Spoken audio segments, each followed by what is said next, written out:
In today's fast-moving and noisy world, every old and young man, woman, student, husband, wife is suffering from so many thoughts, so many worries, deadlines, expectations, heartbreaks, regrets, threats, overthinking, anxiety. We smile on the outside, but inside, we feel tired. Having a calm mind is not just a comfort, it's a blessing. But sadly, many people try to find this peace in the wrong places. They turn to sleeping pills, drugs, alcohol, hoping to silence the noise in their heads, but only falling deeper into dependence and pain. They forget, real peace doesn't come from the outside. It begins within. In this video, I will gently walk you through 7 Stoic exercises for inner peace. 1. When you expect less, you hurt less. Let me ask you something. Have you ever started your day with hope in your heart, thinking today will be a good day? But by evening, you feel tired, disappointed, even hurt? You're not alone. Many of us believe that staying positive all the time will protect us from pain. But the truth is, blind optimism can sometimes break our hearts. We expect things to go well. We expect people to be kind. We expect life to go smoothly. And when it doesn't, we feel crushed. The ancient Stoics understood this very well. That's why they practiced something called negative visualization, a powerful way to prepare the heart for life's hardships. It means taking a few quiet moments to imagine that things might go wrong, not to make yourself sad, but to make yourself strong. Think about this. What if you lost something you love? What if someone misunderstood you today? What if the day didn't go as planned? Now, take a deep breath and imagine yourself accepting it. Because when you expect life to test you, you're no longer surprised when it does, and that protects your peace. The great Roman emperor and Stoic, Marcus Aurelius, said, "Begin each day by telling yourself, 'Today I shall meet with interference, ingratitude, disloyalty, and selfishness,' all because people do not know what is truly good or evil." He didn't say this to feel bitter. He said this to remind himself that expecting life to be perfect is a trap. When you prepare your heart for the storm, you don't fear the rain. You walk through it with calm and strength. That's the beauty of negative visualization. It doesn't darken your day. It lights up your soul with resilience. 2. Self-control practice.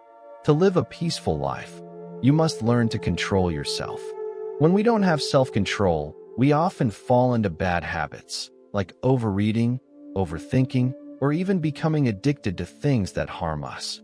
But when you practice self-control, you become stronger and more focused on what really matters in life. The Stoic philosopher Epictetus gave us a simple but powerful lesson. He said, "Some things are in our control, others are not. We can control our thoughts, our actions, our choices, but we cannot control what other people say, what others think about us, our health, body, or wealth all the time." So, the smart thing is to spend your energy on what you can control. But how do we practice that? Here are 2 simple ways. 1. Delaying meals. Try not eating for a certain period, like skipping breakfast or waiting until noon. It's a great way to train your mind to say no to impulse. 2. Chewing your food slowly. Try chewing your food slowly, maybe 10 to 20 times before swallowing. Sounds easy, right? But when your favorite dish is in front of you, it's a real challenge. Doing small things like these daily helps build inner strength. And the more you train your self-control muscle, the more peaceful and powerful your mind becomes. 3. Stop worrying about what others think. Most of us spend a lot of energy trying to look good in front of others. We dress a certain way, act a certain way, and even speak a certain way, just so people won't judge us. But here's the truth. You can't control what people think. So why keep worrying? This fear comes from years of conditioning. Since childhood, we're taught to fit in, to be liked, to please others. But Stoics teach us something different. Let go of the need for approval. To practice this, try doing something small that might feel a little embarrassing, like wearing mismatched clothes, or sitting alone in silence while others stare. You could even eat differently or speak your mind honestly, even if people raise their eyebrows. It's not about being rude or strange. It's about training your mind to stop being afraid of judgment. At first, it feels uncomfortable, but over time, you'll realize something powerful. People's opinions don't hurt you unless you let them. And the less you care, the more free and strong you become. 4. Journaling. Write to clear your mind. One powerful way to calm your mind is by writing down your thoughts. This is a Stoic habit that helps you feel lighter and think more clearly. When you keep a journal, you're not just writing. You're letting go of stress, worries, and confusion. It's like cleaning up the mess in your head. The great Roman Emperor Marcus Aurelius used to do this every day. He wrote notes to himself, to reflect, to stay strong, and to remind himself of what truly matters. These personal writings later became the famous book we now call Meditations. But Marcus never meant for the world to read them. They were just for him. Other Stoic teachers, like Epictetus and Seneca, also wrote daily. Seneca once said, "When the lights are off and the house is quiet, I sit with myself, and I look back at everything I did during the day. I don't hide anything from myself. I face it all." Journaling is not about being perfect. It's about being honest with yourself. Write your worries, write your wins, write your mistakes, and slowly, you'll start to understand yourself better and feel more at peace. 5. Memento mori. Remember, you will die. This Stoic practice is called memento mori, which means, remember, you are mortal. It's not meant to scare you. It's meant to wake you up. One day, your time here will end, and no one knows when.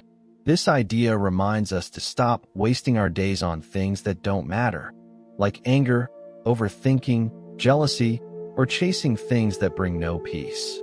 Instead, it teaches us to be grateful for today, spend time with people we love, say what's in our heart, live with purpose. Right now, the Stoic philosopher Seneca said, "Let us live each day as if it's our last.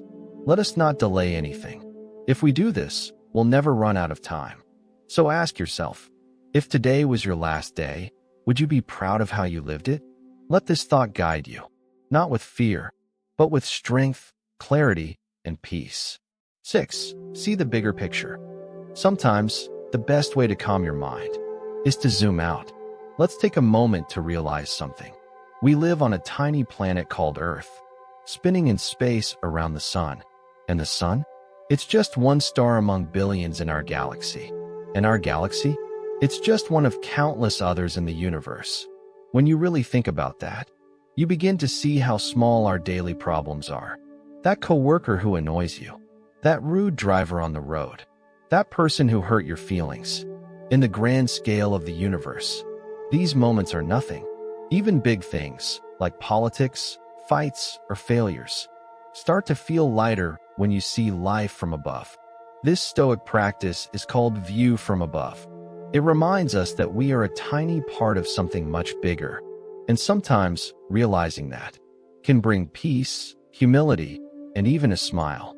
So next time life feels heavy, look up and remember how big the universe is and how small your worries really are. 7. AMOR FATI. Accept whatever happens. Sometimes we hold on too tightly to how we want things to turn out. We say, it has to go my way. But when things don't go as planned, we feel stressed, anxious, or even broken. The Stoics have a powerful idea to help with this. It's called AMOR FATI, a Latin phrase that means, love your fate. It means accepting whatever happens, good or bad, and learning to embrace it. Now, this doesn't mean you stop dreaming or working hard. It simply means that you stop stressing about the result. Imagine you're a musician. You write songs, you practice daily, you give your best performance. But when it's over, you don't worry whether people liked it or not. You did your part, and that's enough. When you let go of the outcome, you stop living in fear of the future and start living fully in the present. That's where peace lives. So remember, do your best, accept the rest, love your fate.